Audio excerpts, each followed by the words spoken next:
Oi, Elvira, deu certo, tá vendo? Deixa eu ver se eu tô te ouvindo. Fala aí, você tá me ouvindo?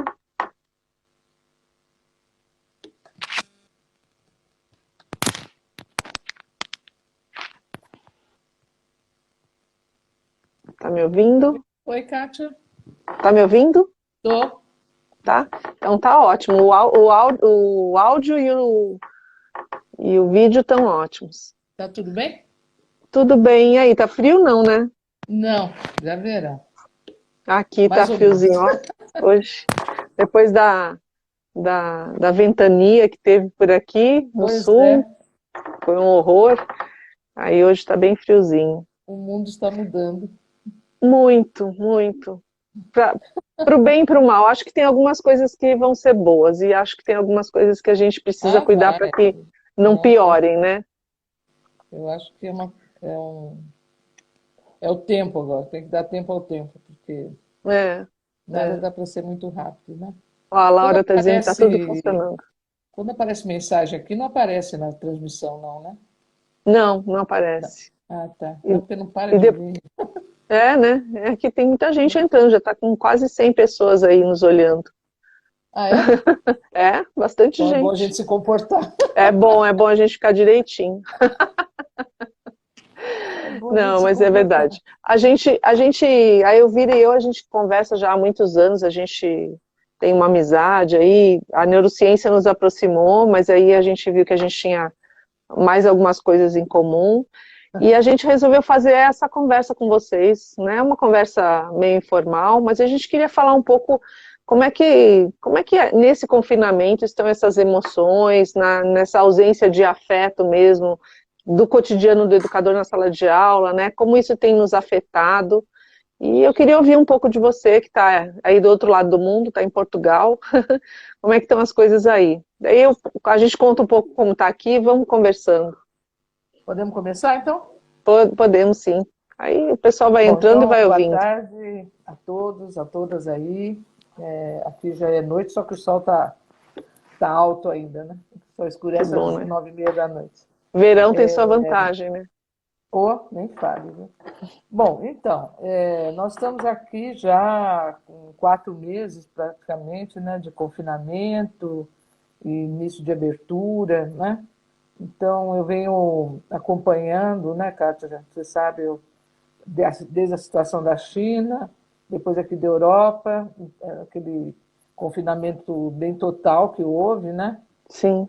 E aí começam as aberturas, os planejamentos, né? Para a escola e tal. E eu gostaria de comentar uma coisa que eu acho bem importante. Nós vamos falar mais de escola, né? Não vou falar de outros aspectos Uhum. da sociedade, né? A primeira coisa que ficou aqui muito forte, né? Eu acho parece que de repente o mundo descobriu a importância da escola, né? A instituição escolar, que era uma coisa assim que vai tanto, né, passando ao largo, muito no cotidiano, e, e de repente acontece essa situação, no primeiro momento, assim como na China, né, aqui também, né, fechado de um dia para outro, a coisa foi muito rápida, Uhum. e ficou um desafio muito grande para os professores, para os gestores, porque não houve tempo de preparar nada, né? Não. E também não era uma coisa de entrar uma educação online. A gente tem que entender que foi um ensino remoto, que é diferente de Isso. ser online, que tem um conhecimento acumulado, né, EAD, etc. Não, foi uma coisa O assim. pessoal tem chamado de ensino à distância, mas não é, né? É um ensino Não, remoto é um com ensino. as. Aqui a gente tem feito a diferença, e eu acho que é bom que se faça, porque o ensino remoto não tem as condições, né, inclusive de conhecimento acumulado, de Sim. tempo, né? Quer dizer, muitos professores foram transformados em youtubers, né? De um dia para o outro, tem que dar conta de... É uma outra linguagem, né? É. É uma linguagem que os jovens estão acostumados, as crianças estão acostumadas, mas não para ter Sim. aula. A questão que eles estão acostumados é numa outra dimensão, né? E é engraçado eu Então, só completando o que você está falando, eu tenho falado com vários adolescentes, né? E eu separei lá na escola em pequenos grupos. E eles falam assim, ai, adoro a aula do fulano presencial, mas falta alguma coisa, falta ela andando na lousa, mexendo, porque tem toda a expressão corporal que aqui acabou, né? Eu, por exemplo, que sou, né, tem aquela coisa de falar com a mão, né, Elvira? E a gente Não tem mais meio que gesto, né? não tem gesto, então você tem Não que tem gesto. alterar a voz, você não pode ficar naquela voz, né? Tem um monte de coisa que o professor teve que aprender assim, né? É bem difícil. Então, eu acho que isso, no primeiro momento, eu vejo assim, mais ou menos os primeiros 2 meses, né, a surpresa, o supetão, né, a busca, né? E aí Uhum. já apareceu uma diversidade muito grande no mundo todo, né? Porque o acesso à internet é reduzido, ter equipamento mais ou menos razoável que dê para seguir uma aula. Então, o que nós temos hoje? Uma grande variedade, né? Eu sei que tem cidades que, não é que é porque está em países economicamente desenvolvidos, que não estão acontecendo problemas desse tipo, né? Tem Sim. grupo de imigrantes, enfim, tem uma série de fatores aí que nos traz hoje uma diversidade muito grande. Então, nós não podemos falar assim, de modo, sabe, botar tudo debaixo do mesmo guarda-chuva, porque Sim. nós estamos acontecendo coisas muito diversas, né? Então, o primeiro momento de todo mundo foi assim, a emoção mais forte, medo, né, do que está acontecendo, o fato da gente não ter memórias de experiência de coisas semelhantes, então foi tudo assim no primeiro, né, e sopetão, né, e as pessoas se virando, o professor se virando. Tá? Mas aí foi ficando interessante porque todo mundo parou de falar das outras instituições, mercado, então agora é a saúde e a educação. De repente, nós É, ficamos à mercê, dependendo primeiro momento, do pessoal, dos profissionais da saúde, né? sim, Em todo lado, a primeira batalhão de frente é saúde, né? E aí, aos poucos, vai surgindo o segundo, que é a educação, né? Então, nós vivemos num mundo absolutamente gerenciado no cotidiano, no simbólico também, pela escola, né? E, de repente, se começa a olhar o professor com outro olhar. Ainda está muito sim. conflituoso, porque o professor, salvo alguns países que valorizam a pedagogia, né? Uhum. Porque muitos países nem consideram a pedagogia uma ciência, é uma coisa muito equivocada isso, né? Parece que psicologia, neurociência, antropologia, linguística, todo mundo sabe mais de didática do que o professor. E esse é o Até primeiro grande economista. equívoco. E os economistas, então, que É, ditam as reformas, os programas, é, né? é. Então, começa a surgir a figura do professor, né? E a escola como uma instituição fundamental para o funcionamento da sociedade. Né? E Sim, que não é só assim porque tem a criança pequena, vai ficar lá para o pai trabalhar, para a mãe trabalhar, etc. Não. Começa a haver assim, uma clareza, né, que acho que vai acontecer no Brasil, porque isso vai indo com o tempo, nós aqui já estamos com 4 meses, a China com 5 e tanto, da importância da escola como espaço de cultura e de comunicação humana. é. Né? Então, tenho pesquisado um pouco, lido sobre a última pandemia, 100 anos atrás, e claramente a situação era outra. A maior parte da população vivia na zona rural, não é isso? Não tinha avião carregando vírus para baixo para cima, né? E não havia assim, essa hegemonia da escola como uma instituição que faça parte tão fundamental na vida da humanidade hoje. É. Né? E Então, alguém perguntou aqui se a gente acha que a escola e a educação vão ficar mais valorizadas agora. E quanto olha, à eu qualidade espero, mas eu, delas. eu realmente espero muito e depende muito dos educadores, depende de vocês, pedagogos, tomarem a si a frente, não é isso? E É, botar a pedagogia lá sem penduricalho, entendeu? Sem psico, sem psiconeuro, sem neuro, sem antro. Quer dizer, está muito claro o seguinte, né? Para mim está ficando bem claro isso, então eu venho acompanhando na Europa, um pouco nos Estados Unidos, eu estou atuando bastante no Brasil, né? Online, etc., mas estou trabalhando bastante. E está muito claro o seguinte, quer dizer, e nos outros países também, não é? As respostas agora elas têm que vir de quem tem experiência de escola.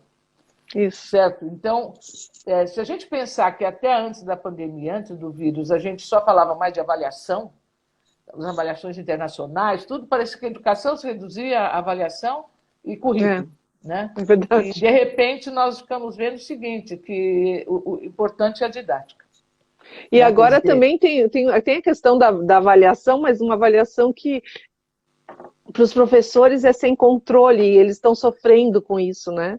Nas salas de aula você vê, assim, os que conseguem fazer essa avaliação online, eles ficam assim, como eu vou fazer essa avaliação e controlar que os alunos não colhem, ou que seja uma coisa... Tudo isso, então, está trazendo o quê? Novas questões, não é isso?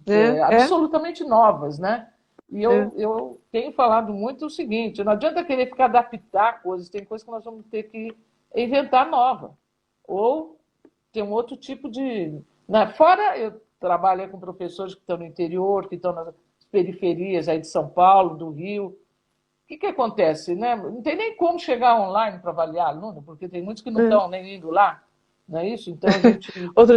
Outro dia, eu numa live, um moço aí da CBN me perguntou assim, Kátia, o que você faria para levar a educação do Oiapoque ao Chuí? Eu falei, mas não tem nem esgoto, nem luz do Oiapoque ao Chuí, como é que a gente vai levar a internet? Não, né? Seria legal a educação. Aí eu tô vendo aqui, eu vi a gente te mandando beijo do Agostiniano Mendel, de Franca, um monte de gente, e perguntando aí se não é temerário voltar em setembro, porque está com medo de mandar o filho, está com medo de começar. Na verdade, a gente está num momento, e que é muito engraçado, que eu falo para os adolescentes, que os adultos não sabem o que fazer.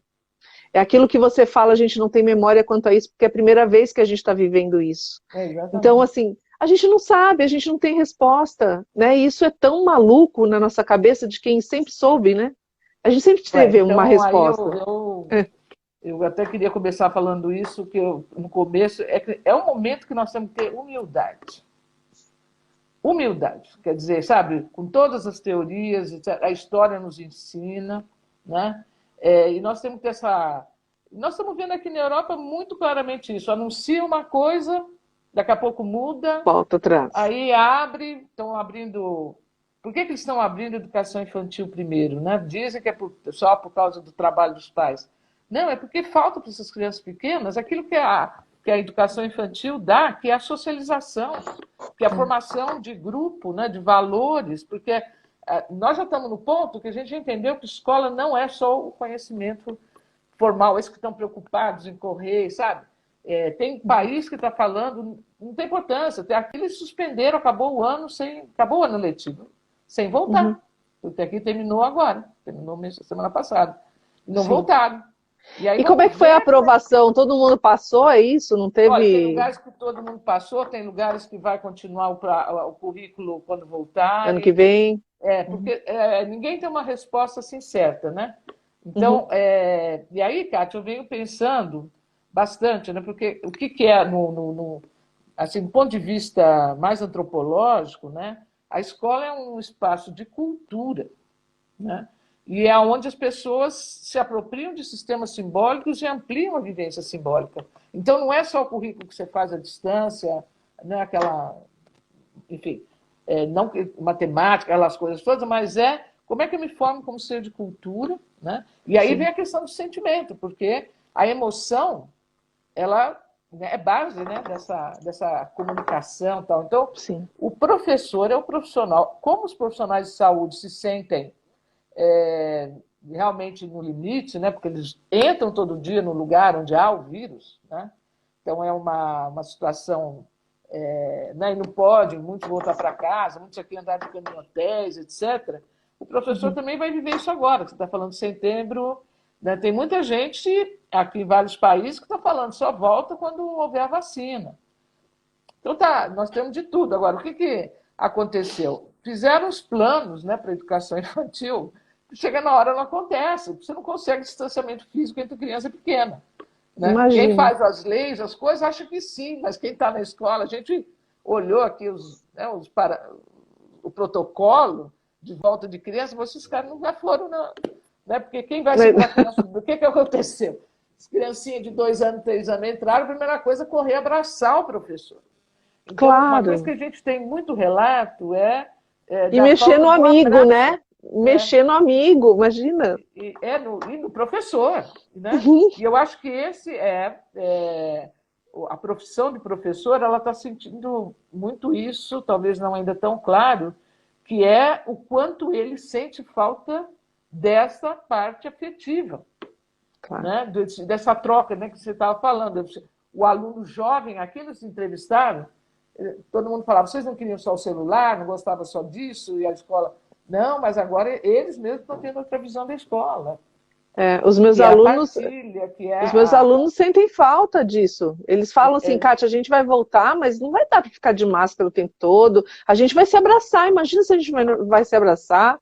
Né? Mas então... uma cultura brasileira, né? Porque a pois cultura é diferente. Eu acho que países orientais onde esse toque não faz parte do cotidiano é uma coisa. Agora, nós, né? Quer dizer, como, né, vai ficar? Então, veja que essa questão do professor como uma profissão, né, se descobre como uma profissão fundamental no mundo todo, toda a classe social, com todas as variações, e a escola como uma instituição necessária para esse mundo moderno. Sim. Não é isso? Então, isso está trazendo, né, a pergunta ali se a educação ela já está mudando, os currículos estão mudando. Né? E é lógico que tem uma coisa de forças. Né? Tem gente também que está dizendo, não precisa mais da escola, vamos fazer só online. Né?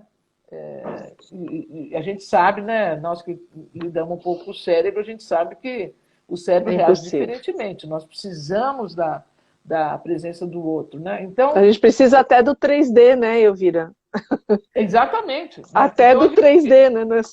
Porque todo mundo fala, nossa, cansa mais. Lógico que cansa. Nós estamos aqui com limitação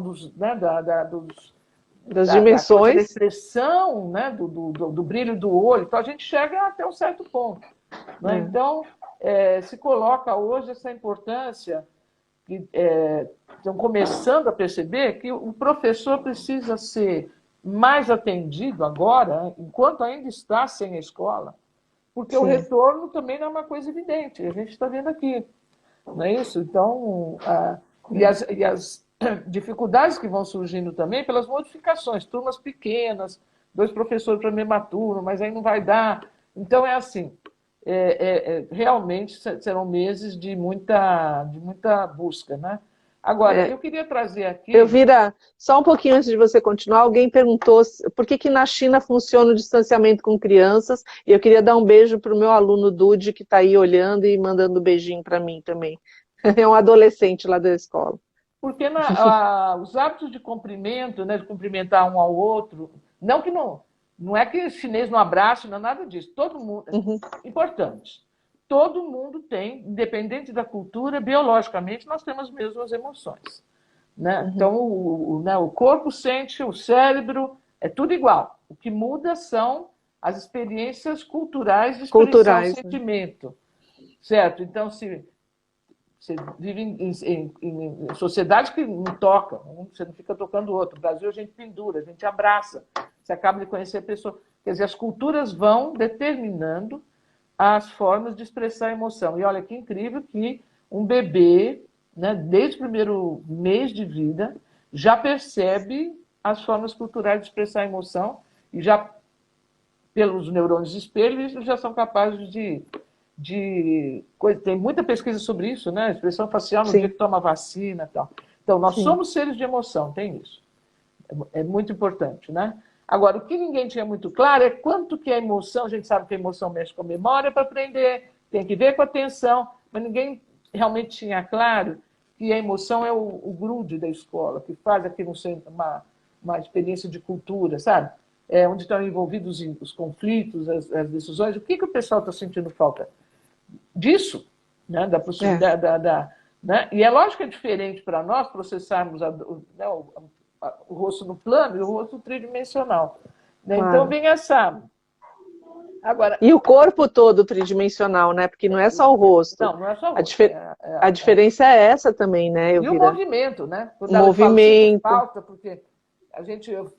trabalho com estudo etnográfico em sala de aula. Até fui ver alguns vídeos, né, que eu tenho dos Estados Unidos, tem do México e tal, de sala de aula.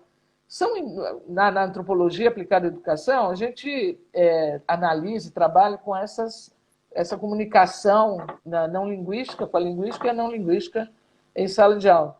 E assim, são assim, inúmeros, milhares de elementos entre um professor e seus 30 alunos, seus 20 alunos, etc., que são códigos, que são indicadores, uma piscada, um jeito de olhar.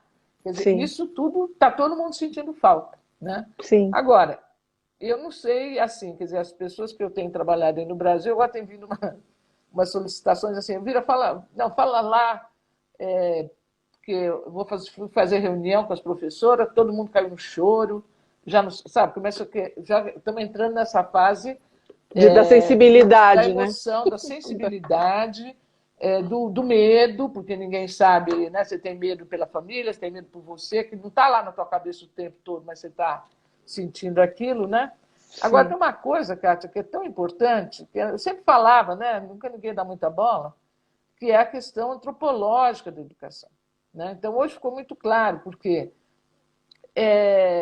quando surge o professor, né? Se for pegar a história da educação, inventaram a escrita, a linguagem matemática, foram inventando a escola nas várias culturas, né?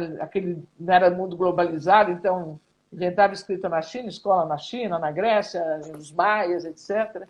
Então, nós temos aí uns 5 mil anos, mais ou menos, dessa instituição crescendo, crescendo, crescendo, para no século XX, principalmente no pós-guerra, começar a ser, então, assim, lidada como uma coisa para todos. Isso é muito novo. Então, a pandemia chegou no momento de aprendizagem de fazer escola para todos, porque se fossem 100 anos, que não são, já era bastante. Mas aí vai surgir o professor, pedagogo, né?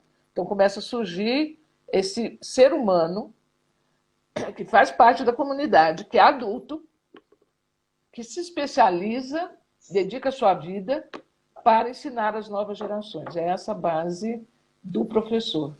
Então, o professor garante a continuidade da espécie. Então, a gente vê isso agora, porque nós estamos dependendo do pessoal de saúde. Mas quem ensinou esse pessoal de saúde? O professor. Quem formou os pesquisadores que estão aí? Os mestres, o pior é que a gente formou até quem está falando mal dos professores, né?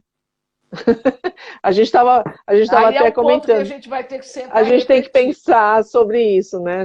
A gente formou muita gente e a gente tem uma certa responsabilidade aí até em quem não nos respeita, né? Porque é uma desvalorização da escola que acontece. Em alguns momentos, questão sim. Bem complexa. Mas aí tem os arqueólogos, né? Que eu tenho acompanhado bem o trabalho. Eles estão tem algumas teorias novas aí que eles estão defendendo que o professor, o pedagogo, o que ensina da docência, que construiu uma primeira didática, digamos assim, está lá atrás nas pinturas da caverna. Então, teria 25, né, é uma profissão, digamos assim, que surgiu muito antes. Né? Por quê? Porque eles começaram a analisar os desenhos da caverna e começaram a ver que determinados detalhes dos desenhos que eram repetidos em diversos lugares, em diversos momentos, né, que não foram feitos a partir da observação. Eles devem ter sido praticados e ensinados. Então, hoje é uma teoria de que a pedagogia, na verdade, inicia lá muito atrás, antes de haver escola. Eu acredito que sim, porque, na verdade, a gente sempre tem a figura daquele preceptor, né, que cuidava, às vezes, que nem o Alexandre o Grande tinha Aristóteles e outros preceptores aí famosos, mas sempre teve aquela figura daquela pessoa de uma geração seguinte que mais ou menos nos cuidava, nem que fosse para ensinar o mesmo ofício, né? Mas sempre teve essa figura, não como um professor, mas como uma figura de ensinagem, né? Que estava ali para passar a cultura. Em didática, né? Ele era uma pessoa que dominava algum conhecimento de didática. Com certeza, com certeza. Eu acho que isso, nesse momento, agrava o sentimento do professor, porque eu estou vendo muito isso. Que o professor se sente frustrado porque ele não sabe se o aluno está aprendendo. Sim. Então, aí tem aqueles que, por Exatamente. exemplo, eu estou trabalhando, que nem consegue falar com o aluno, nem sabe o que aconteceu, porque não tem jeito, não tem online, não tem. Então, essa questão que faz a essência do professor. E daí tem a história da sacolinha, né, que a gente estava falando no dia da professora que deixa a sacolinha no muro lá para as crianças pegarem, a outra que eu vi Não, tem essa semana. professora que sobe o morro, que vai, sabe? O professor É, se desdobra, né? Eu venho de família de isso. professor, você sabe disso, né? Então, o Uhum, professor se desdobra e está se desdobrando, mas fica aquela frustração. Eu fica. tenho visto depoimentos de professores que ficam assim, não tem noção, porque quando ela está na sala de aula, ela vai ter noção do que o aluno está aprendendo, como é que está indo, etc. Né? E agora, então, essa pessoa que tem esse papel na sociedade de garantir a continuidade, porque nós que estamos em neurociência, a gente sabe que a capacidade de aprender é enorme, todo mundo pode aprender. Né? Sim. Agora, quem faz isso é o professor. Com intencionalidade Com é. intencionalidade. Então, eu venho falando, quando eu falo com grupos de pais de escola, né, pai não é professor, não tem conhecimento pedagógico. Então, Kátia, qual é o, sabe, é assim, a gente está vendo isso aqui também. O professor vai ter todas essas emoções que todo mundo está tendo, mas ele tem esse a mais, porque ele tem uma Sim, função social, cultural, milenar, de poder passar para a próxima geração que pode aprender tanto, mas que tem conhecimentos que ela só aprende se for ensinada. E se ela for sim, ensinada a aprender. Então, sim. aparece uma especificidade do professor agora, mundialmente. Né? Agora, é lógico que nós temos situações e situações no mundo todo. Quer dizer, as sociedades que valorizam o professor, né, está se saindo melhor, certo? Porque ele se sente mais apoiado. Né? Mas Sim. essa é uma reflexão que nós temos que fazer, porque quem faz educação, isso que eu acho tão importante, né, porque né, nós temos que, no Brasil, começar um trabalho de valorização da pedagogia enquanto ciência. Né? E aí, então, eu posso te dizer, Kátia. Enquanto lugar de fala, já que está tão na moda falar em lugar de fala, né? Enquanto lugar de fala mesmo, o professor tem que assumir esse lugar. Na verdade, a gente mesmo, a Elvira e eu, a gente conversou, acho que faz um mês mais ou menos, que a gente estava muito incomodado que o professor não se colocava, e a gente resolveu fazer essas lives para que o professor tivesse um lugar também, né? Porque a gente acaba não gostando muito de fazer live, as duas, né?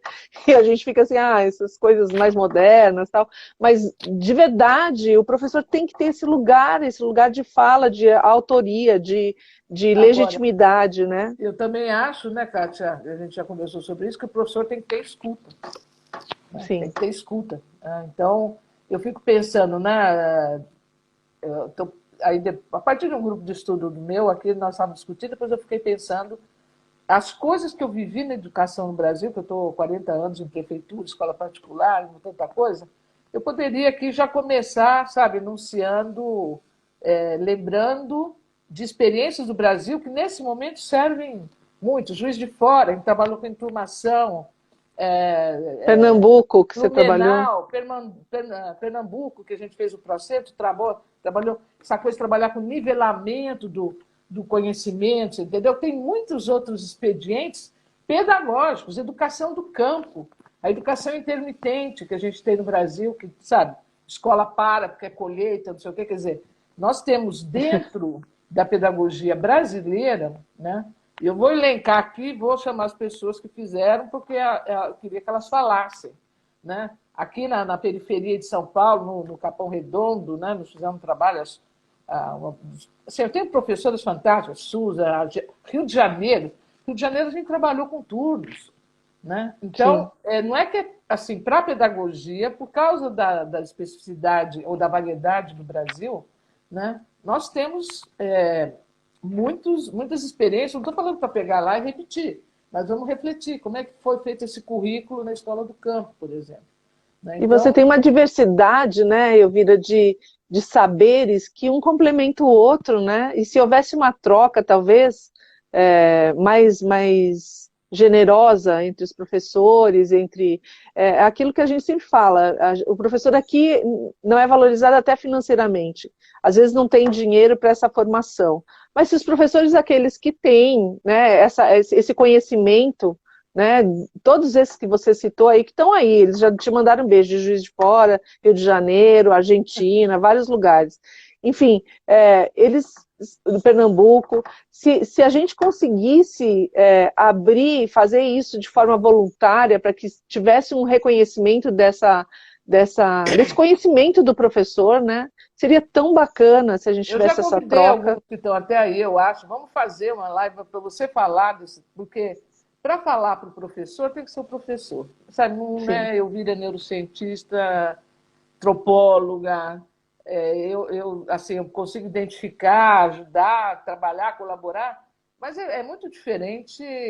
Eu poderia fazer com professor de música, né? Que eu fui professora de piano, de música para criança. De arte, né? Que você ama. Então, aí você tem um conhecimento pedagógico sobre isso, né? Mas eu acho que...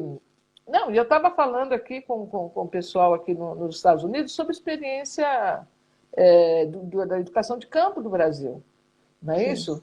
As coisas que, sabe, tem aparecido muito aqui, por exemplo, como é que a comunidade de Paraisópolis está dando conta. O brasileiro, né, somos um povo muito criativo, há uma diversidade muito grande, e para nós resolvermos as questões de educação, elas vão ter que ser, primeiro porque a gente está nesse momento de não ter, né, assim, acervos de memória para lidar com isso. Mas nós temos conhecimento pedagógico para poder analisar, né, como você estava falando, por que né, determinados locais do Brasil não se valoriza a educação, em outros sim, porque muitos países... Né, é mundial a questão, é mundial a questão. Uma coisa que está muito certa é o seguinte, eu acho que o peso hoje emocional no professor é muito grande, porque não é só a criança que sente falta ou o jovem. O professor, ele sabe, ou talvez vá vir na consciência dele, que a presença dele, né? E todas as pesquisas a gente estava acompanhando aí na Inglaterra, da coisa do online, etc., a gente sabe que tem grandes recursos e tem suas limitações, do ponto de vista humano. Agora, o que nós estamos vendo é que a escola está fazendo falta, né? Uma vez que a maior parte da humanidade está em zona urbana, ela está fazendo falta para criar para poder dar, né? Eu não sei como é que vai ser para essa geração de 0 a 5, né, que não tem aquilo que nós tínhamos, até a minha geração tinha, de rua, de primos, né, a gente tinha um outro subir tipo de em árvore, né, tudo, que hoje está muito localizado na escola de maneira geral, né?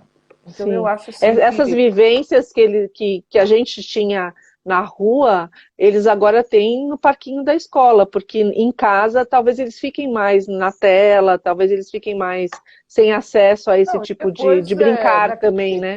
Quem que está na relação com a natureza? Diminuiu enormemente, né? Muito. Tanto que aqui, por exemplo, na volta agora, né, na Alemanha começou a voltar a educação infantil e tal, a Alemanha já vinha com isso, né, muita participação das crianças fora da sala de aula, dos países nórdicos, né, se envolver mais com a natureza, e nós temos que, né, nós vamos ter que ter outro olhar para essa natureza, sabe? Aí aquele grande ensinamento que vem da educação indígena, ou da cultura, das culturas, da sabedoria dos povos, né, milenares, né, na relação com a natureza e tal. Então, eu acho que tem um lado positivo, né, que vai...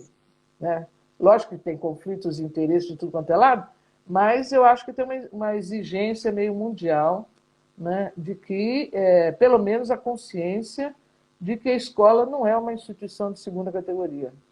Não. Né, que educação e saúde, né, realmente, nesse momento, nós dependemos absolutamente da saúde e agora o mundo está descobrindo que nós dependemos também da educação. Então, a antropologia está muito certa em olhar o professor, o educador, como aquele que dá continuidade para a espécie. Eu acho que isso é bastante importante. E a pedagogia em responder as coisas que a gente talvez agora comece a se perguntar, algumas dificuldades que a gente está vendo no online são as mesmas no presencial, né? A formação do professor e outras. E ainda outras questões estão surgindo, mas eu acho que a pedagogia, de forma criativa e de acordo com cada contexto, vai saber responder e vai saber criar estratégias para que a gente consiga chegar a esse aluno de outras Eu formas, acho, né? inclusive, que tem essa coisa, assim, né, que nós podemos conversar no próximo encontro aí, que nós planejamos, você vai Vamos, né? falar, né? Sobre essa questão da empatia, como é que a empatia ela passa pela prática pedagógica, né? A gente tem aí vários exemplos, pode trazer aqui vários professores, Juiz de Fora, inclusive, tem muitos. Estou fazendo injustiça com muita gente aí, porque estou citando um aqui, outro ali. Goiânia te mandou beijo, Rio de Janeiro, tem um monte de gente mandando beijo para você.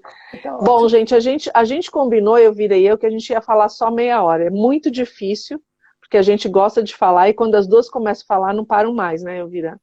Aquele dia, teve um sábado de manhã que a gente ligou, não, vamos conversar rapidinho, acho que a gente ficou umas 2 horas no telefone, as Foi. duas.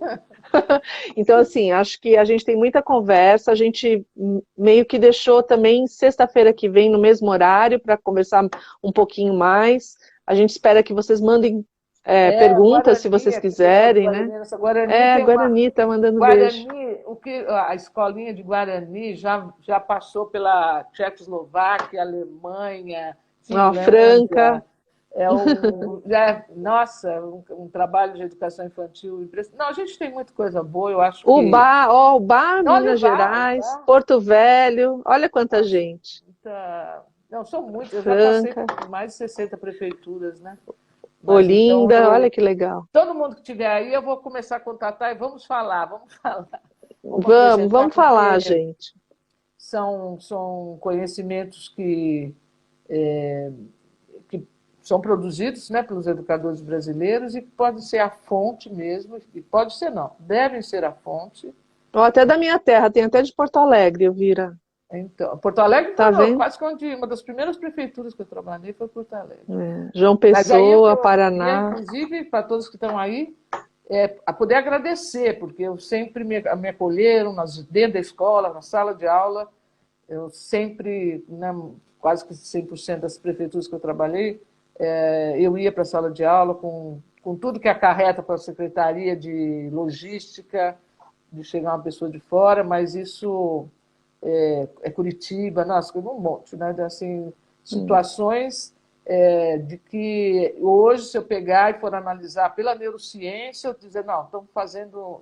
Essas professoras estão nota 10 mesmo, entendeu? Então, tem uma professora até que eu escrevi lá no nota 10, que foi a Elaine, queria falar do trabalho dela, quem sabe da próxima vez, que é um trabalho que hoje poderia ser inspirador para todos os professores, porque trabalha com empatia, com amizade.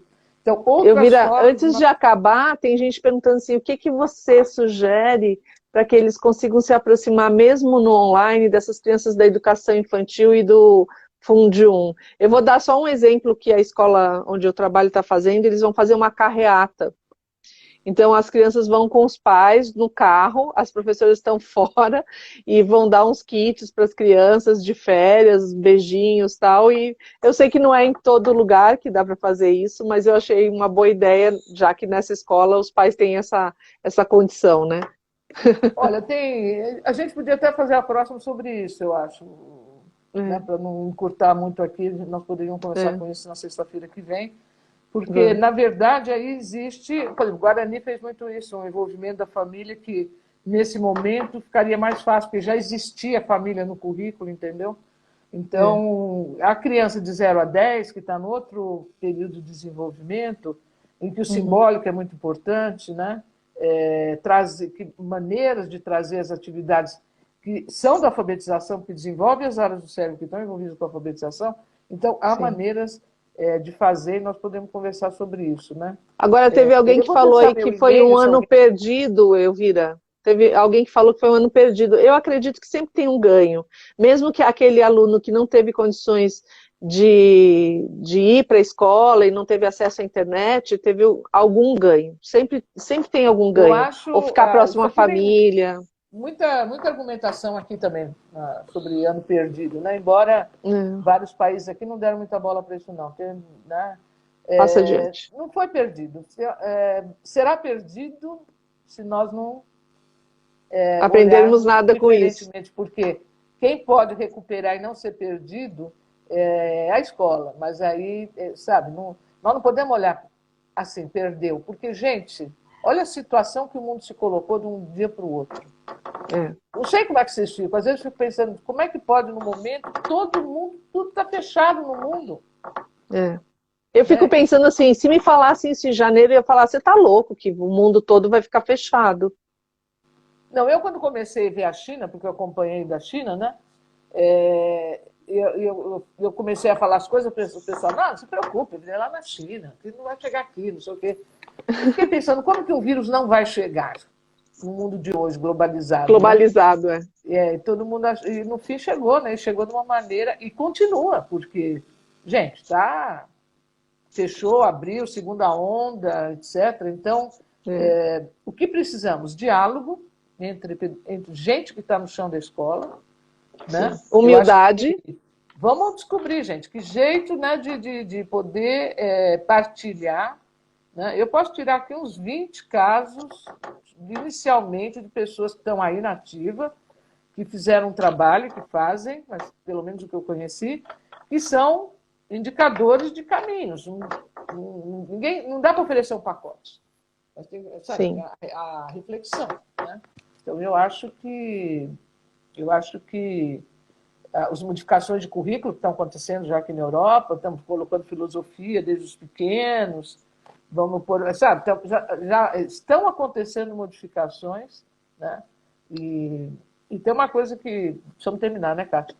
Que eu falo em outras lives, mas eu gostaria de falar. A União Soviética, quando desmontou lá, quando caiu a União Soviética, e a Rússia, então, tinha que tocar para frente a sua ciência, etc., o que eles fizeram? Uma reforma da educação.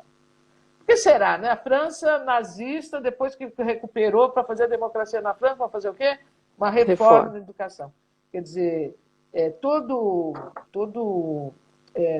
momento assim na humanidade é seguido, né? Pelo menos no século XX as coisas foram acontecendo. A primeira coisa que se pensa é educação, porque a educação dá o caminho da sociedade. Sim. Né? Então, eu acho que isso é importante. Agora, o que a Rússia fez? Eles queriam continuar sendo a potência científica que eles eram. Né? Estavam na Guerra Fria com os Estados Unidos, etc. O que eles fizeram com o currículo? Vamos aumentar a carga horária. Do quê? História, arte e literatura. Certo? Então, os caminhos, né? As escolhas, né, que se faz. A história também indica para nós, né, que esse momento, quando a humanidade está passando por isso, a história, né? Nós precisamos de mais conhecimento de história, mais a educação da sensibilidade, a escuta, né? Então, para todo mundo que está em gestão de escola e de secretaria, é o momento de começar a criar algumas coisas para o professor, para esse suporte, porque todos os educadores estão no mesmo barco. Né? O mundo está muito convencido pelo impacto que foi da falta que está fazendo a escola. Sim. E é uma falta... A gente vê desde aqueles memes, que por favor venha, leva meu filho que eu pago o triplo, né? Até essa valorização, esse olhar para professores, ouvir o professor, e a gente está precisando acolher esse professor, porque ele está cansado, ele está aprendendo na marra, né? Ele está se virando, mas ele tem uma força incrível. Esse sentimento extra do professor, porque ele fica frustrado porque a tarefa principal humana dele é abrir o caminho para o seu aluno. Por mais que a gente tenha conflitos e coisas, etc., nenhum professor, né, fica satisfeito com o aluno que não aprende, e eles estão muito preocupados com isso. E aquele que eu nem ouvi falar, nem sei o que está acontecendo. Então, esse é um momento também da sociedade. E também no pequenininho, né, gente? Fazer um maior apreço para aquele que nos ensina, né? Em qualquer idade, qualquer... Então, acho que é isso aí por hoje, né? Eu agradeço a você, que sempre me ensina, você é minha mestre, você sabe disso. Se tivesse um fã-clube, eu seria a número 1 ou 2, porque eu sei que tem um monte de gente na fila aí. Te agradeço isso. Semana que vem a gente está aqui no mesmo horário, vamos tentar falar de novo e quem sabe a gente continua a conversar. Eu Mandem tenho perguntas, meu a e-mail. Elvira vai dar o e-mail dela e depois eu coloco também embaixo do vídeo. Tá Essa ótimo. conversa vai ser gravada. Então é Fala. Elvira Souza Lima 2, Elvira Souza com Z, Lima 2, @gmail.com. Mandem perguntas, mandem o que quiser, mandem contribuições que vocês tenham a partir da didática de vocês, né? Estou vendo que tem gente aí que gostaria de chamar para falar, porque tem experiência ótima. Sim mesmo. Vamos então, semana que vem nós estamos aí. Tá bom. Até semana que vem, gente. Foi muito bom. Muito Tchau. obrigada a todo mundo. Tchau.